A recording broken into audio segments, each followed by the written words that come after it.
Welcome to another episode of Cyrus's podcast. Today I have Dom Purpura, the owner of MELA. Yep. Yo, first of all, one of the dopest new products that I found in general. Thank you. And I found it, and then I was like, hey, I want to really interview this guy because it's like, it looks like your story is pretty cool just from looking at your social and things like that. And when you responded, I was super stoked to have you on, bro. So, by the way, this is probably one of my favorite drinks right now, and I have them filled in my refrigerator, so I appreciate you, bro. Thank you, brother. Thank you for having me. I appreciate it. Yeah, man. So, I'm really pumped. Yeah, so today I kind of want to talk about a couple different things. I want to just kind of dive into your story about before MELA, MELA, and then where MELA's going. Yeah. And I'm really excited because I've heard some stuff from before, what your background is. Yeah. So I really want to dive into that. Talk to me about how you even got into to owning MELA. Yeah. Or before that. Yeah. Well, I think when I look back, I think of a lot of risk, high level risk, which fortunately, I mean, there has been unfortunate times that didn't go in my favor. Yeah. But I think taking massive action and risk so many times has got me here. Yeah. So I grew up in Chicago, Okay. Midwest boy. And my dad, who passed away, and my uncle are both entrepreneurs. Those are my two father figures, right? Yeah. So my whole life, I saw my dad and my uncle own their own companies. So it wasn't even a question of me ever having a boss. So when I was a kid, I hated taking. I'm a coachable guy because I played baseball, right? Yeah. But I hated the concept of working for someone else my whole life. It was ingrained in me since I was a child to not have that. How old were you when your dad passed away? I was 23, so Okay. I'm 29 now. Okay, So it's cool. been about 7 years, and that's a whole nother part, right? Of he was an integral piece of my life, but also as an entrepreneur, and then losing him so young in the middle of this journey was very tough. Yeah, But I could bet. in a lot of ways, I look back at when he passed away, and it kicks you into a gear that you didn't know you had of when you have a parent, when you lose a parent, you have that comfortability. Yep. It's like you're dating a girl for a while, you get comfortable, right? Yep. But when you break up, you go into grind mode. It's in a weird way, a lot of the reason why I think I became so successful these last couple years since he passed away was because of that. You shifted into sport mode. Yeah. That's I talk about life. We have choices in every single thing that happens, right? So for instance, my dad passed away when I was younger as well, and you can either choose to sit there and say go right or go left. Mm-hmm. And you could go into sport mode, right? Mm-hmm. You could be with that girl and you break up and you go sport mode and you're like, oh, I'm going to go to the gym. I'm going to be doing this, blah, blah, blah. Or you go into hey, the world hates me. It's the worst thing that ever happened to me, yada, yada, yada. And when I think high achieving people where you probably, I'm guessing it came from sport. I'm not sure, but that thought process of I get to choose my destiny and what I want. And that's probably what shifted you into sport mode is my guess. Yeah, exactly. It was second nature. Yep. It wasn't even I had to just sit there and be oh, I could go this way. It was just that's just how I'm wired. Maybe it is like you said, from being an athlete my whole life, And so I've been an entrepreneur essentially since I was able to be, which started in high school. Okay. I was in a economics trading class. We were trading paper money. Yeah. And this was in 2012. I don't remember, or actually 2011. This was before Obama was elected. Okay. And I'm in Chicago, right? So I kind of knew he was going to be reelected. Yeah. So I was sitting there trading paper money, and I was like, are there any marijuana stocks? Because I'm that was around the time where weed was still federally legal. Every state it was pretty much illegal, I believe. And I was weed's going to be decriminalized or whatever. So I found this penny stock, and they were based in San Diego, and I was in Chicago. So I put this whole presentation together for my dad. I was like, hey, Dad, I think this stock's going to blow up. If Obama's elected next year, it was at 2 cents. Oh, damn. It was a spoof. It was now that I know, it was a bullshit pink sheet penny stock. But everyone was thinking micro, and I was thinking macro of weed's going to be legal, Obama's going to be president, et cetera, right? So I put this presentation together, sat him down. He's like, hey, your grandpa, when he died, he left you $10,000. I'll give you 5,000 of it to put into this stock, and then go pick a couple other ones for the last 5. But I believe in you. You've earned it. I was playing baseball. I was having success. Like, I showed him my hard work. So he trusted me. So $5,000 I put into this penny stock. I was right. So the stock went from 2 cents to like 80 cents. So I was 18 years old. It wasn't even in my brokerage account. It was in my dad's account, because like I didn't even have one or know what the fuck was going on.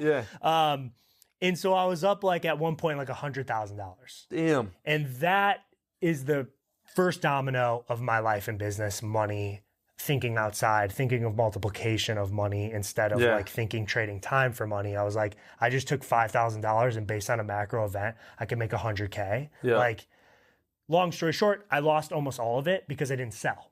So it was basically like essentially like a big pump and dump because of everyone knew that. So I sold, but that kickstarted my journey. After that, I started a software company essentially. I created this company called Wazood, which was it was basically like Craigslist for your college campus. This was before Facebook groups. So we had individualized uni.edu email. You could buy and sell textbooks, find housing, roommates, etc. Like, it was super cool. Facebook groups came out, tore us down. But after MELA is essentially probably like my 4th or 5th venture that I got into, you know, and now here we are. So you said your dad and your uncle were both entrepreneurs. They owned businesses. What type of businesses did they own? Yeah, great question. So my dad was in telecommunications, like phone systems, internet, stuff like that. And he was pre-bust, right? So I saw my dad, and this is another thing. You're a good interviewer because I'm thinking of these as they come, you know. I saw my dad's company making a ton of money and within 1 or 2 years go to zero because he was in landline telephone systems. So cell phone came out in 2008, 2009, whatever, in that region. And everyone went from having a house phone to nobody having a house phone overnight. So my point is like, I'm constantly, like you were talking about on the side earlier, like thinking ahead of like, what could go wrong? Let's plan ahead for that now. But anyway, then my uncle's in produce. So my family, my uncle owns this business, and a lot of my cousins and stuff work for him, which is really cool. It's like a family business, you know? We deliver produce to like restaurants in Chicago. Cool. So that business is a fucking grind. It's 4 a.m. to 1 p.m, 6 days a week, and it's rugged. Like, you're lifting bags of potatoes, onions on pallets, like delivering stuff in Chicago, which 6 months out of the year, it's a winter, down alleyways in the snow. And actually working for that business is what I feel like made me bulletproof, because when my dad died, I was in the middle of starting another company, and I was $20,000 in debt at the time, and like I was fucked up mentally. So I'm like, I need to move back to Chicago. I was living here. I was living in San Diego. I'm like, I'm gonna move back to Chicago, work for my uncle, be with him. He's my godfather. I need that guidance right now, and I'm just gonna grind. So I moved back to Chicago and worked for him for a year. That was basically when I was 24 years old. And like I said, I did produce deliveries for a year, working in the coolers, just literally cutting lettuce, prepping orders and delivering boxes, making, you know, minimum wage, probably $8, $9 an hour. And then it was tough work. But that moment, like, made me so indestructible, I think, because I know specifically multiple moments where I was like driving that truck crying because like I was so devastated of where I was at in my life. And I pushed through and I got my hands dirty, had calluses. Did you feel like during those times, did you feel like ever being like, this is my life, this is what it is? Or did you always feel like, okay, I gotta just get out of this? Always felt the second one. I gotta ask. In fact, I'm so proud of myself. I'm so intelligent about the situation. I'm proud of you because I've been through similar experiences, so that's why I'm asking, you know? Yeah, and I'm actually so proud of myself because, like, I was constantly had that mindset. So, like, okay, I was driving a truck and I was cutting produce, like I said, 8 to 9, 10, whatever hours a day it was. I was like, okay, this is a mindless task. And actually, I recommend this type of work for anybody who wants to be successful. They don't know how to get there. My point is a mindless task job for a certain amount of time. The only reason I say that is I had my AirPods in 9 hours a day. I must have went through 150 books on Robert Kiyosaki, you know, Think and Grow Rich, the basic shit, then tax stuff and podcasts. Like there wasn't a time, I basically felt actually like I got paid to educate myself. Like I got paid to go to college and learn about business and money. So yeah, it was temporary. But yeah. So now like when, you know, this thought process, because, and the reason I'm asking this, because I think your story can resonate and help a lot of people. And the fact that like I went through, you know, I lost my grandma, my uncle, and my dad all within the same year when I was young, when I was 11 years old, right? It was a little different, but my dad was also a business owner. He was an entrepreneur. So I grew up like seeing that, right? But everyone always like looks at me and they're like, yeah, but you never like had doubt. You never had this. And it's like, well, no, like even the most confident, the most successful companies, the most successful business owners, they've always had, they have doubt. It's just, we have tools to be able to get out of that doubt. So like, what did you feel like gave you the tool to be able to like say, this is temporary. I just got to get to the next side. What do you feel like that was? Yeah, I think that came from baseball, right? Like before all this happened, the story I told you, you know, my athletic career was insane. Like I was a pitcher, all conference at San Diego State, Friday night starter, going up against, you know, some of the best teams in the country. And I'm a pitcher and I topped at like 82, 83 miles an hour, which for anybody who knows college sports or baseball, that's very slow. But like there was so many times in my life where I wasn't the most talented. And I realized like if I just worked hard and figured out how to perfect everything else outside of God-given talent, that I could be super successful. Like pitching, great example. Soccer, you're talking about goalies, another great example. Like visualizing what someone as a goalie is going to kick in that top left corner, what their foot angle looks like before they even hit the ball to get to the top left corner. I did the same thing in baseball. So like I was bulletproof from example. So that is tough maybe to somebody who didn't have what we had. So I would try to say, put yourself in those situations where you can prove to yourself that you can overcome anything. Which is tough. I don't know how they would do that. But. So like I give people examples of like being the uncomfortable on a daily basis. Right. So like for me, sometimes it's like every day actually I do this. It's like a practice of mine. I like love long hot showers. Absolutely love them. Hate cold baths, hate cold water. Like I just don't like it. Would never do it. But every day, every day I'm in a hot shower. In the middle of the shower when I'm like real comfortable, I'm like, boom, cold. Right? Because on a daily basis, I think that as an athlete, like we grow up putting ourselves in uncomfortable positions on a daily basis, right? You don't want to do the workouts all the time. You don't want to do the fitness. You don't want to do the base runs. You don't want, like all this stuff. It's like all of that you have to do in order to have the success in the sport, but you don't really want to do all of that. It's like, I hate school, but I love learning. You know what I mean? And so can we actively put ourselves in uncomfortable positions on a daily basis so that we're practicing that muscle? Because I think like, for me at least, it's helped me be able to battle those things. And then when something comes up that's uncomfortable, you're like, I've done this a million times. Like you said earlier, it's nothing. It's second nature. It's like, okay, dad passed away, like the worst thing that ever happened to me, you know. Also, you can argue that it's the best thing that ever happens to you, right? Because it pushed you into the gear of where you needed to go as an individual. And it's like my thought process. I mean, I talk about that all the time. Like my loss and what I've had in my life has also created so much success on the back end. It's unbelievable when you look back. Isn't it insane? It's like unbelievable. Yeah. Because because at the moment. Yeah, it feels like shit. Exactly. Yeah. Exactly. Crazy. No, 100%. And it's like completely black. I'm thinking like, as you're talking, I'm thinking about all those moments, you know? Because like I said, I don't really get to sit here and talk to somebody about like the journey too much. Like thinking back, it was like, you know, a lot of those situations are your coaches put you in there. Like at San Diego State, we were really shitty my first year. So we had 6 a.m. weights every single Sunday morning. And you're in college, like, dude, you want to like chase girls and like drink and like, party with your friends. And like, nope. You know, so we still did that, but I had to like learn how to like wake up on 3 hours of sleep when I felt like dog shit and work harder than I've ever worked before. So like you do that over and over and over, which I said was forced on us by our coach. But eventually it gets to the point where I'm like, there's not a situation in my life I don't believe I could conquer, you know? Yeah. But because you also like even though it's forced on you by your coach, you also had to make the active decision to keep doing it, because it's very easy for you to sit there and say, we had a lot of guys give up. You're right. Exactly. You're right. We had a lot of guys give up. So that's something that I wanted to say as well, is like why those situations are important in my life right now.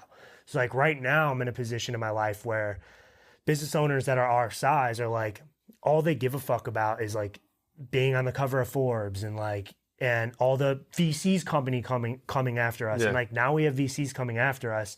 And like a guy I was talking to yesterday, he's like, oh, what VCs are you talking to? I'm like, none.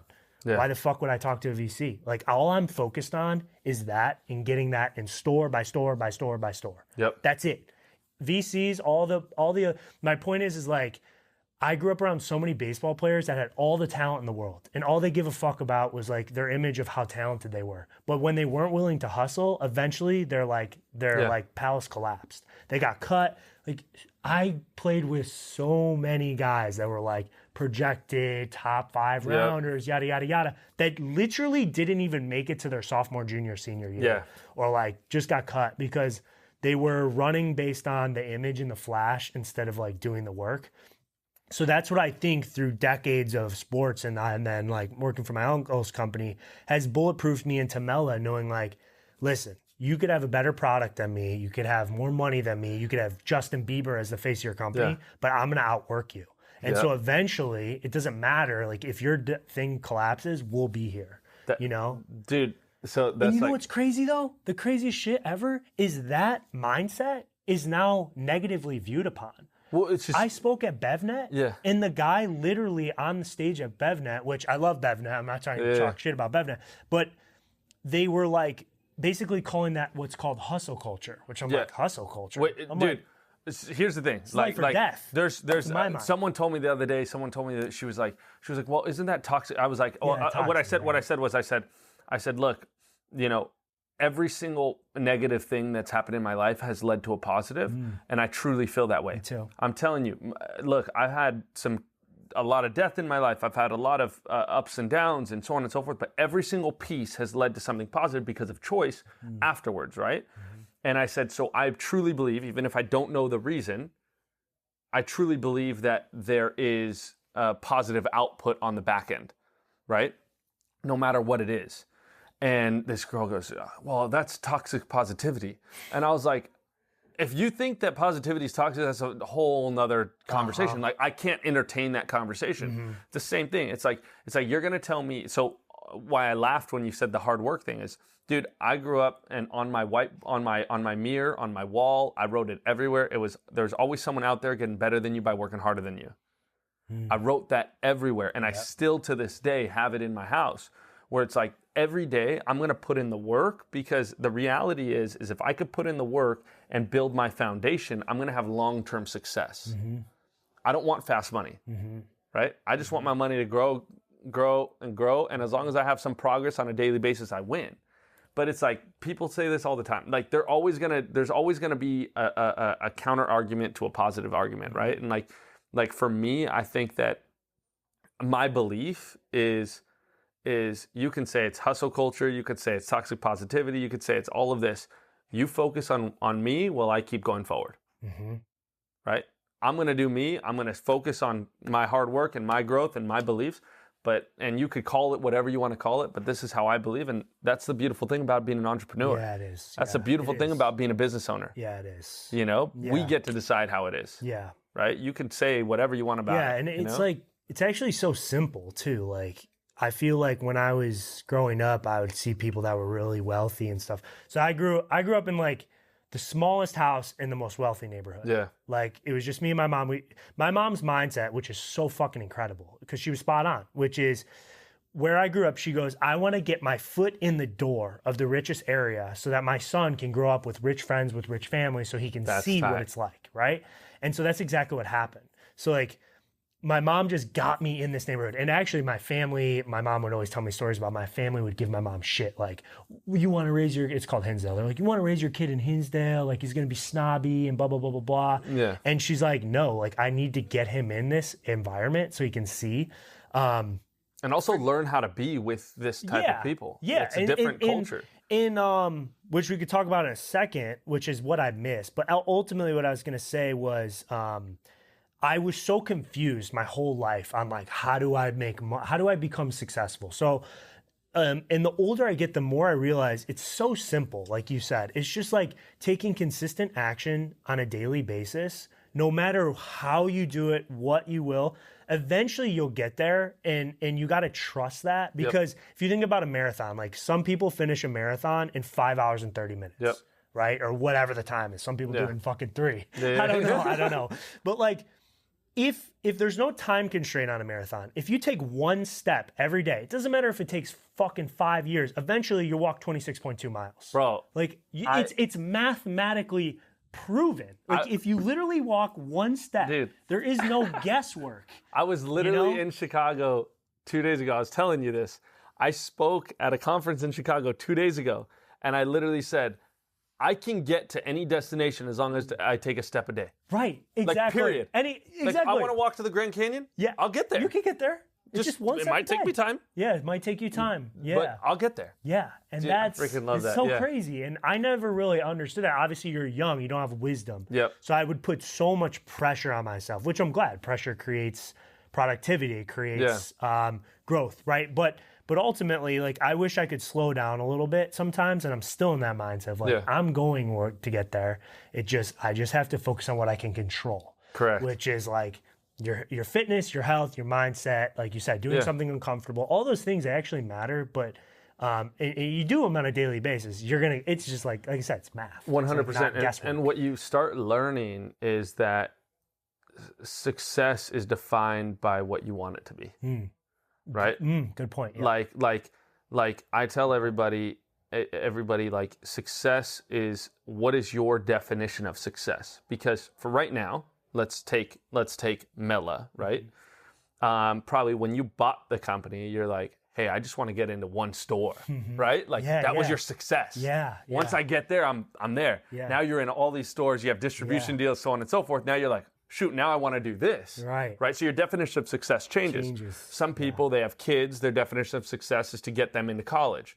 Then once they go into college, it's something else, right? And so on and so forth. So over time, your definition of success changes, where I think sometimes we like, I don't know where we get taught this, but we get taught like, this level is success, and then once you get there, you're going to be happy. It's like, no, like, forever, success is recreated on a daily basis. That's a really good point, and I'm struggling with that personally right now, which is like, I saw like this like meme. It was like this guy chasing this dollar bill, and then he's chasing it his whole life, and then eventually gets it, but right when he gets it, he falls into his grave. And so like, I'm actually doing a lot of reflecting at this moment right now, because I don't want to feel like that forever. Like, I love how I feel like that right now, but my question for you would be like, do you have a number in your brain, or like, is it ever evolving? Or like J. Cole, I remember he said this. He's like, I don't know if it's a song or an interview. He's basically like, you go for 20 million. Once you get 20 million, you want 40. Then you want 60, you want 80. So do you have that? And how have you dealt with that? So I went through this a couple years ago, where my biggest goals, where I wanted my dream car, which was a G-Wagon, G63 AMG, right? I wanted matte black. I wanted this car, and I wanted to pay my mom's house off. Those were always like, once I hit that, I'm good, right? So a couple years ago, I bought my G-Wagon. I went in the dealership, bought it cash. I'm like, dope, right? Paid my mom's house off. Boom. And then I sat there and I'm like, now what? And that's when I realized, like the reality is, life is truly about, I feel it's about positively impacting people around me. And life is truly about enjoying it. And if we can't enjoy life, then why are we doing anything in general, right? Like, why am I building these companies? I got my goals money wise. I got this, yada, yada, yada. And then once you had it, it's like, I can go get another car. I sold the G-Wagon. I sold it because I made more money on it. And I was like, all right, cool. I got the car, and then I'm like, all right, cool. I did my job, So for me, like, how I've dealt, like, what I've been realizing over the last couple years is that I do what I love on a daily basis, period, end of story. I don't do things that make me unhappy, that are negativity or anything like that. I just do what I love on a daily basis. And if I enjoy it, I do it. And what that's helped me also understand is like, okay, it's okay to go on vacation. It's okay to go enjoy myself, because I also don't need to be a billionaire. I want to be a billionaire. That'd be great, but I don't need to be a billionaire to enjoy my life. Yeah. Think about it. And I'm doing this internal process as well, like lately, especially because we're the same age. So I turned 30 in December. Me too. Ty, what's your birthday? New Year's Eve. Oh, damn. So I'm December 4th. Wow. That's crazy. So it's like before 30, I'm like hitting all these goals. I just got engaged. I went on tour for speaking tour. I'm hitting all these things that are like really big milestones. And it's this time that I'm starting to see my dad, for instance, like I'm like, damn, I wish my dad was able to see this. Like, damn, I wish my uncle was able to see this. Mm-hmm. And I think about it and I'm like, okay, like, and then I think about it and I'm like, here's what tripped me out the other day when I had this thought process. I'm like, I've always been scared to have kids. Let's go with kids. I've always been scared to have kids my whole life because I wanted to make sure I had money to be able to support the kids. Mm-hmm. Because I didn't want my kids to grow up with without having the financial means. Mm-hmm. And then I look back and I'm like, I had a great childhood. My mom worked 6 jobs after my dad passed away to keep the house over her head. And I'm like, and I was good. I was happy. Yeah. And then I'm like, and also like that, if you grew up, every kid I know, with all due respect to anybody who is like grew up with that amount of wealth that me and you have or want to have, etc., is like not going to turn out how we turned out. Correct. So it's like scary. Yeah. But this is the thought process. Is like, if you think about it, if you really break it down, like you don't need money to actually enjoy your life. Yeah. Like to actually enjoy your life. And so when I realized that and I accepted that, I had to accept that. And my business partner is also like a mentor of mine, and he had mentored somebody, and he was talking to him about it's one of my good friends as well. But this guy owned like a home entertainment company, and that home entertainment company, he was like always trying to make it the most successful in the world, blah blah blah. And Jack basically told Jason like one day, like, it's okay to go surf for 6 months out of the year. You don't need to be the richest one. Like, just do what you enjoy. Yeah. And that's when it was like game changer for me, like where I like started realizing like, okay, cool. Like I have all of this, the money's good, all of this is good. But at the end of the day, like what am I making all this money for? What am I building this for? It's so that I can enjoy my life. Yeah. So you and I, know it better than most people. We're not guaranteed tomorrow. Yeah. Mm-hmm. So if I look at my day on a daily basis, am I doing what I love and what I enjoy? And if I don't get another day, am I going to enjoy it? You were an athlete. I was an athlete. I got in a car accident. That's what ended my soccer career, right?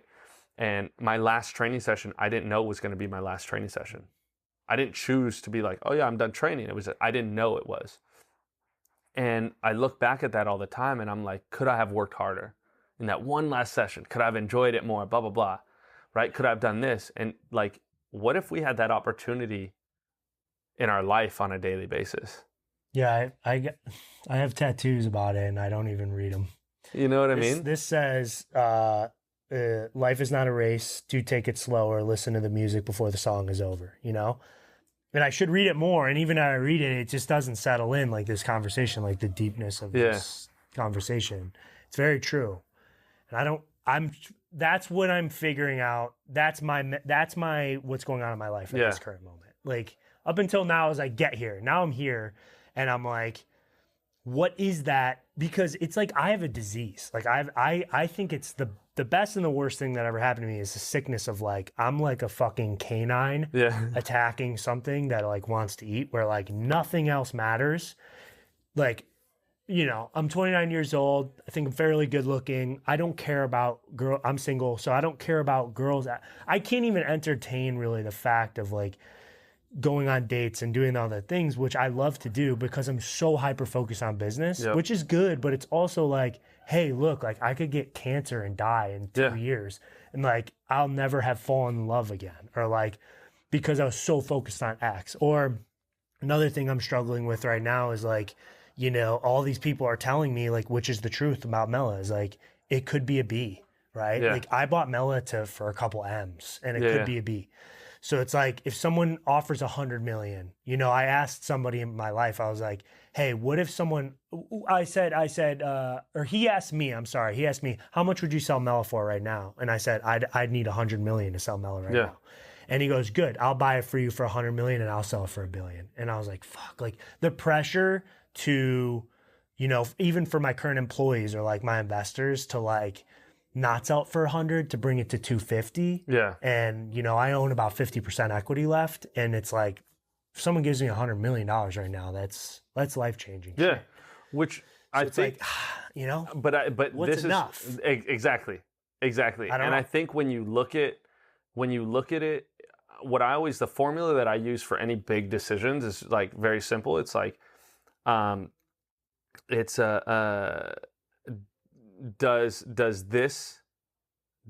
whatever the decision that I make lead to my end goal? And when I look at my end goal, I look at the end lifestyle I want to live.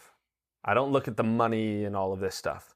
I look at, okay, I want to be able to have my house in Portugal and go live there for 6 months out of the year. I want to be able to have my house in Newport, be able to live there 6 months out of the year. I want to be, you know what I mean? Like I look at my lifestyle that I want to live and I say, okay, it's funny. Does this lead to this? Because now that I'm thinking about it right now, actually, you know, like my uncle's company, you know, like we talked about the family business I grew up with, right? He can swear. He like tells employees like bust their balls, and he says funny stuff. He's literally in his office. He's got a microphone that hangs down from the ceiling. It's like like a WWE style, and he'll just click it, and he'll be like, "Hey, Jason, like your pants are," you know what I mean? He'll say jokes, and like my point is like with MELA, I think you just hit the nail on the head, which is it's not about the money. It's about I'm gonna sell MELA when I'm done having fun. And unfortunately, we live in a culture. I'm old school Italian guy. I like to have fun. I have a sailor mouth, you know. I'm not the most politically correct human sometimes. So it's like, unfortunately, when MELA's team gets to 65 employees and I don't feel like I'm having fun, I'm running like a business, that's when I'll know. That's when I'll be okay with exiting. You're right. Because like when you... And that's, I think like, dude, I coach and consult with so many different CEOs of huge companies, right? And founders and all of this. And like whenever I look at it, it's like, are you enjoying what you do on a daily basis? I think that's really what life's about. Like really, why are we here? Like, I think if we do two things in life, we're going to have a fulfilling life. I think like just overall. And I think the first thing is do what makes you happy. Not what makes everybody else happy, not what makes your mom or would have made your dad happy, or yada, yada, yada, yada. You could say all these things and blah, blah, blah. None of that. It's what makes you happy as an individual. And then secondly, love. It doesn't mean romantically. It just means love, care about your people, care about people around you, and try to grow, you know, and help positively impact the world. I think if we do those two things, like, we have a pretty fulfilling life in general. Yeah, you're right. Like, we're going to enjoy. Love is fucking huge, dude. Dude, it's the number one thing. Falling in love is more incredible feeling than anything in the world. Yeah, and also just like taking care of your people, you know what I mean? Like Bijan, you know, being able to like make sure he's good. Like, just taking care of everybody around you and just loving people, you know? I'm so excited for that moment. Like, dude, like, I'm so pumped. Like, my family, too. Like, I can't wait for the day where I could just be like, someone can come to me and be like, and it's small scale on my level, but it would be huge in their life, which is like, hey, look, like I got, you know, like we're talking Midwest people. So it's like, hey, look, like I need this car, like, and it's 25,000. Like, bro, 25,000 all day. Right. Or like those type of situations. I think that's what I'm ultimately seeking. And it's coming. Yeah. You know? And so for instance, I changed my definition of success when that happened. So like kind of full circle here. When that happened, when I sold the car, or when I got the car and I bought my mom's house, I sold my mom's house, or paid my mom's house off, I changed my definition of success that day. Because my definition of success was always material things. It was always money, cars, houses, yada, yada, yada. Yeah. I changed my definition of success to positively impacting one person on a daily basis. Wow. If I do that, then I win, right? So, very simple. Right? Every day I'm successful because every day if I can positively, let's say you leave this conversation and you take this and you share this conversation, it positively impacts one more person. Right. It's a spider web. That's why that's the butterfly effect. Mm-hmm. That's the whole thought process of a butterfly's wings here will change the weather on the other side of the world. It's chaos theory, right? Mm-hmm. And one little thing can change the world. And like, I truly think that's why we're here.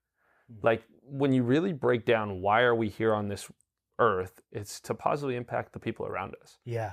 So that's what I did. That was game changer for me and my mindset, my thought process. And now it could be the worst work. It could be me going and straight from the airport yesterday to the house to do physical labor and yada, yada, yada. But like, I'm going to show up and do it because like, I know I'm positively impacting everybody and those people around me, and I win. Right? Like my agent, Evan, he's got, the biggest listing that he's had. And now, and we sat down, we were driving, he drove me home yesterday because I didn't have my car. And so he drove me home from the listing and he goes, yo, 2 years ago, Cyrus, you sat there and told me you should get your license and your real estate license. And look at where we're at now. He's like, dude, I broke down the other day. Mm-hmm. He's like, I couldn't believe it. Yeah, his dad also passed away. Yeah. I cried yesterday too about just like where I'm at. Yeah. Oh, dude, I did Sunday night, bro. I literally like broke down. And people are always like, oh, it gets better. It's gonna, no, like it just like, I think that like as you create more success, I think that like that thought process, when you start seeing it and you start seeing like as you grow into having more success, you're like, I wish this person saw it. I wish this person saw it. But well, I cried for a good reason, like because I was able to share that. Exactly. That's what I was just going to say. I called my mom, my grandma. We, I don't know. Do you know when this podcast will come out? In a couple days or whatever. Yeah, maybe next week. Yeah. Well, then I won't say it's done deal because it's not technically done. But 7-Eleven, they select one brand a year to take nationally. This year was Mr. Beast launch a candy bar. Yeah. They've done Liquid Death. They did Core Water, and they chose us to roll us out nationally next year. So it's like life-changing shit, like life-altering, that's generational changing opportunity. That gave me chills, bro. Yeah. I can't even fucking believe it. That's tight. So like I called my mom and my grandma yesterday, and I was crying, and they were crying because it's just like such a good moment to finally share, And it's just insane. But anyway, I wanted to do this too because I want to talk about how I bought MELA. Yeah. Because I think you have audience that would like the practical story, which is kind of cool. Yeah. So let's talk about that. Let's. I know we got into this whole other conversation, which is awesome. I don't want to deter that. Yeah. But let's talk about actually like acquiring a company and finding the company and acquiring it. Like, how did that process even work? That story is cool, and that's how you're just talking about like how you can impact someone. Yeah, I can impact people a lot of ways, but this story might give somebody inspiration of like how they can think about they're doing it. So right out of baseball at San Diego State, essentially, like, I'm sorry, when I was working for my uncle's produce in Chicago, I got a call from an alumni of San Diego State baseball program. Okay. And that guy was looking for young entrepreneurial mindseted people to help them start this beef jerky company in San Diego. And I was, working in Chicago, hating my life. I knew everything happens for a reason. It was about a year in. And he wanted to start a beef jerky company, and he was looking for entrepreneurial guys that are young. So multiple reasons. They have energy, they have the mindset of entrepreneurship, and you can pay them less. Right? Yeah, exactly. All three of those combinations. So he called our coach. Our coach gave him my information. He called me, etc. So I moved back to San Diego and started this beef jerky company. Okay. knew nothing about consumer products, right? Like neither did he. Yeah. So we were actually, it was an incredible situation because it was us two who started this company. His name's Will Dryden. Us two started this company, but we were like operating under this umbrella of this $1 billion meat company, a cattle company, basically a farmer family, great guy. They're the Brandt family out of San Diego. They own the cattle. And so we were using that beef to create. Anyway, so we were well funded and I had a salary, I had benefits, etc. So I was, and another example, putting myself in a situation like maybe him, you know, where I was getting paid to learn. Yep. So anyway, I didn't know what we were doing. So I learned distribution, I learned margins, and I fell in love with the consumer products business there. Tight. How I got to MELA, fast forward. I was in a liquor store in San Diego while I was working for Baja Jerky, which is still a product around today. And the owner of MELA at that time was in this beat up old car and he was offloading cases of MELA. And I only say beat up old car because you can see what companies are maybe well funded and not based on those type of like just subconscious things, right? So I was like, hey, what is this? He's like, oh, this is my company called MELA. It's watermelon water. And I was like, watermelon water? Like I've never even heard of that before. And it was a liquor store. So there was nothing else in the shelf like it. He's like, here, have a case. And it was actually ice cold. He's like, here, have a case. So I was like, thanks. And in that conversation, it was like a 5-minute conversation, okay? I learned everything about their business, how big they were, their margin, that they got it made in Vietnam. It was a handmade product. It was watermelon juice. They had different flavors, all the surface level bullshit. Yeah. And so I take the case home of MELA and I never try products in front of somebody in case, because usually they suck, to be honest. You're like, oh yeah, this is so good. Like, it's like ass, you know, you're like, oh shit. So I took it home and I cracked it open. I tried it. I was like, holy shit. Yes, it was the amazing. passion fruit flavor. I was like, I was like, dude, there's nothing like this on the market. And this is incredible. And so gave it to all my friends. They said the same. And so actually, this was around COVID. And he was working off a 30% margin. And beef jerky is 15% margin. I was like, so you mean to tell me, because I knew what I could produce on my own. I was like, if I make $100,000 revenue a month, I can make $30,000 profit. Yeah. I was like, wow, like double, same what work, you're getting, double profit.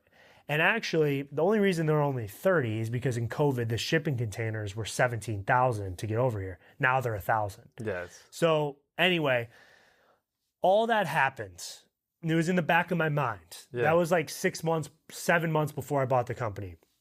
My best friend in college who called me earlier, his name's Tyler Atkinson. He's still very involved with crypto. He's actually on the RFK presidential campaign. Oh, wow. RFK is very pro-crypto presidential candidate.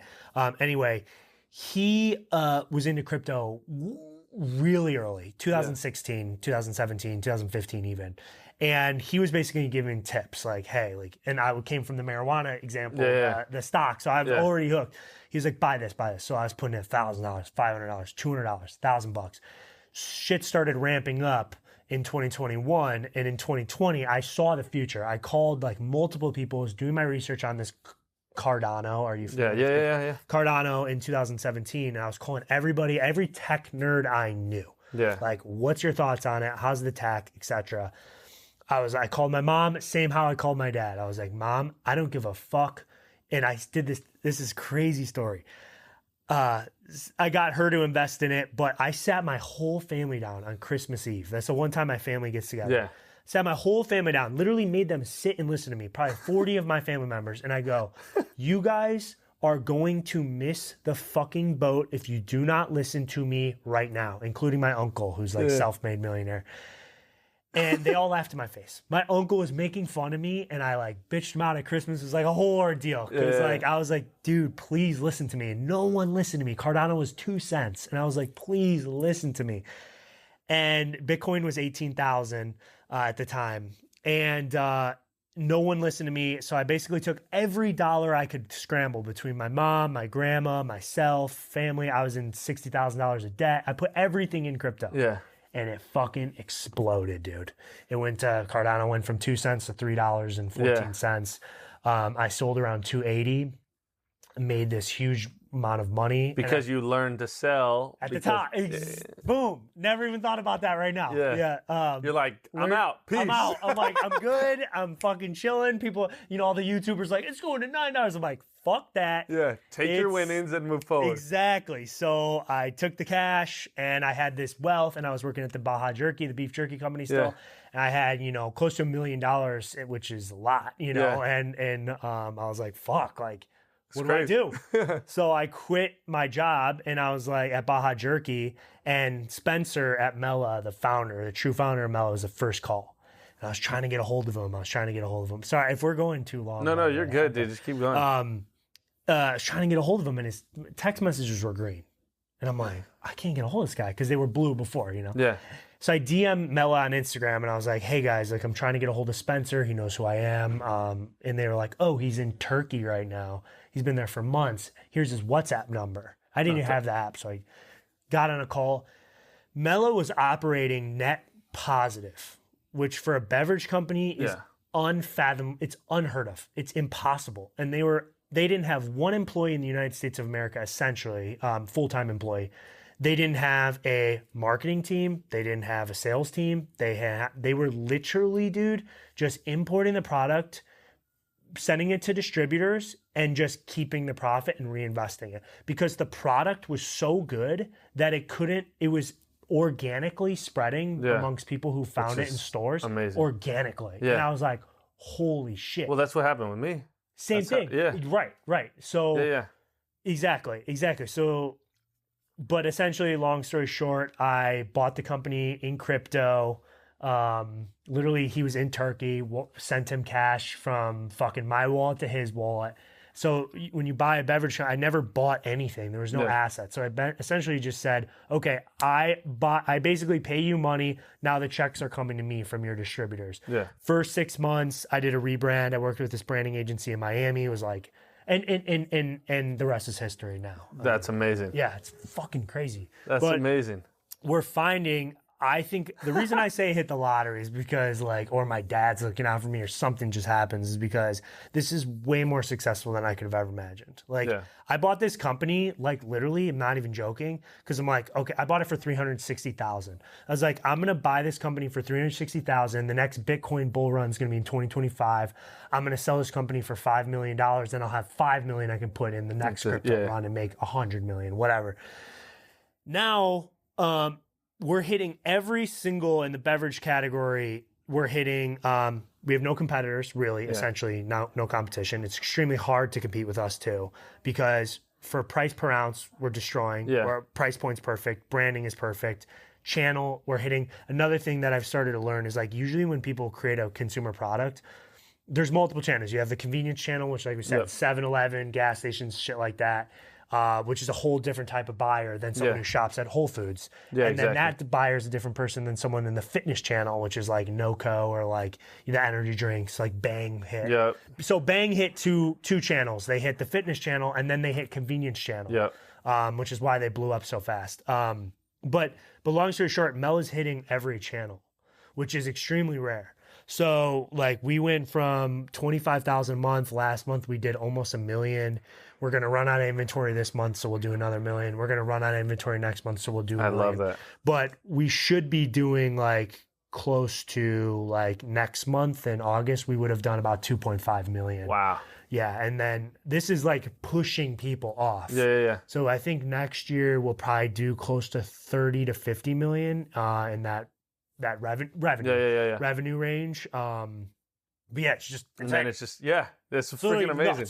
We're at 15 employees already. We're hiring 4 more by the end of the year, at least 4. That's killer. I'm like, holy shit! Just keep going, dude. I called my VP of sales the other day. I was like, hey, what are you doing? I'm bored. I was like, dude, I don't even know what to do anymore because it's just happening so fast and so big. And now you have employees, which you were talking about earlier, are taking things off your plate. Yep. So the day-to-day stuff is lowering. And now my problems are bigger, but there's only a couple problems a day to solve. This is the whole thing that is a whole nother conversation. But I had heard somewhere, I don't remember where I read it, I heard it, but it was like Jeff Bezos makes 3 decisions on a daily basis. And I was like, what? Yeah. Like, how is that possible? So I obsess over this. Interesting. So when I build, like every company I make, I build it so that I can only make 3 decisions on a daily basis. And that's like taking away my calendar, taking away all the little things that I don't like. So what I like to do is I look at my businesses and I say, okay, hey, this business, I don't like doing this, I don't like doing this, I don't like doing this.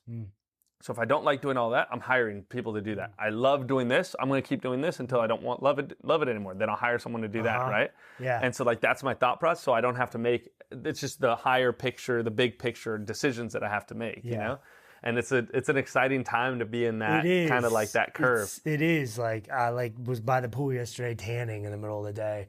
1, to take my mind off it, but 2, like you said, because that makes me happy. Yep. So I'm starting to learn, hey, I need to start taking time for myself because, this is, we could talk for hours, but I was hospitalized, man, like at least 15 to 20 times from panic attacks, from stress. Yeah, see, it's not worth it. I gained 45 pounds. I was 270 pounds. Wow. Which I'm 6'5". I was huge, dude. All from cortisol, stress, panic attacks. That was in the crypto phase, because the problem with crypto is it trades 24/7. Yeah. There's doesn't turn off. Like the stock market, it shuts down. You're like, okay, you don't have to worry about this shit till tomorrow. Yeah. Crypto, I'd wake up at 1 a.m, I'd be down 100 fucking grand. Yeah. And I'd be like, whoa, like your cortisol spikes, you're awake, you're stressed.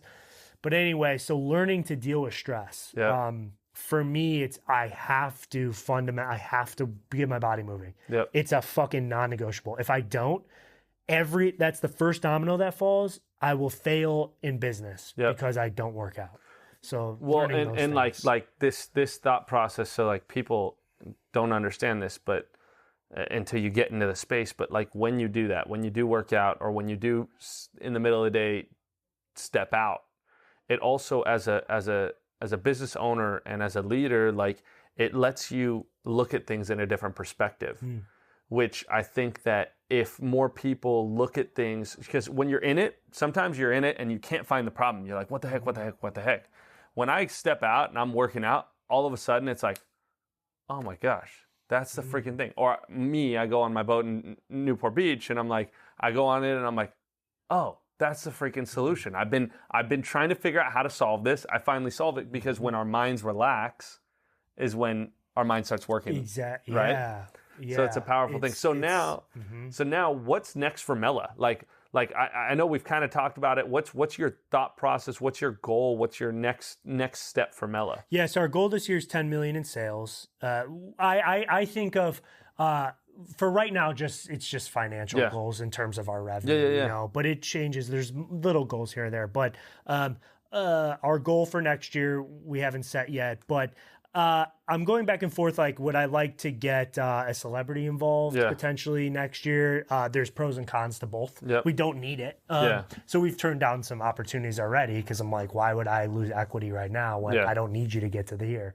So that would be maybe next year something we'd look at. I've been a fan of Bieber my whole life. I think Bieber would be perfect, like face of us. Like we fit his demographic. We were looking at like a MELA Peaches flavor, like bringing somebody like that on, or like some A-list celebrity, not as the face, but as an investor. Like Poppy and Olipop, what they did really well is they had all these great celebrities, but they were, from a PR perspective, they were investors. They were not like given the brand. So I like that. So next year, it's so financial. Like my goal, I want to do $5 million a month, and then I don't know.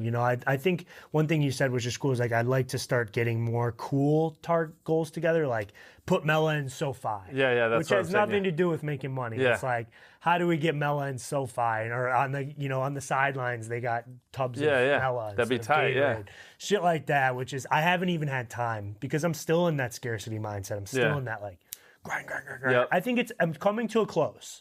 Finally, I've earned the right to slow down mentally and be like, okay, we're good. Because there's nothing proprietary about beverage. Like Coke, Pepsi, maybe they have a patent on their formula. I don't even know, but you can change one small molecule and you're different. So when I first started MELA, I operated from the scarcity mindset, which I'm happy about because I think it worked, which is like, I have to have penetration in every city in America fast as fuck. Because if I don't get in New York, Some entrepreneur is going to be in LA, be like, this shit's popping. I want to create that and bring it to New York. Yep. So we're in every city in America, every major city in America. We're done. We have the best distribution. We're getting more distribution. And no one ever taught me any of this, right? Like I've never learned how to raise capital. So I'm like figuring it out as I go. We're going to raise $1 million about next month. And then we're going to do a Series A. So we'll bring VCs in at the end of the year. It's all happening at once. It's fun. I love that. I'm having fun now. Yeah. And that's part of the process. Yeah. Which like my stress now is fun stress. Like my stress last year was like, so, you know what I mean? It's like, I don't know how to describe it. It's like life against the life-threatening stress was last year, and now this year is like fun stress. It's like growth stress. Stress. Like we had a batch of product come in, and it was shitty, and I was like, well, now we got to figure out, okay, how do we got to go back to Vietnam and look at our QC, our order out, hiring more employees, those type of things. Really those fun, are cool. Yeah, they're the high-level problems that you want to have. Fun, yeah. Dude, I appreciate you so much for being on today. I appreciate you for coming out. I appreciate you for the MELA because I freaking love this stuff. So, where do people find you? Where can people connect with you? Where can people find MELA? They find it best spot no matter where you are in the world, Amazon. Okay, thank you for asking. And they can just DM me. I love helping, like you said. I love if anyone ever messages me to some capacity, I try to help. So my Instagram is the best way. It's just Dom Purpura.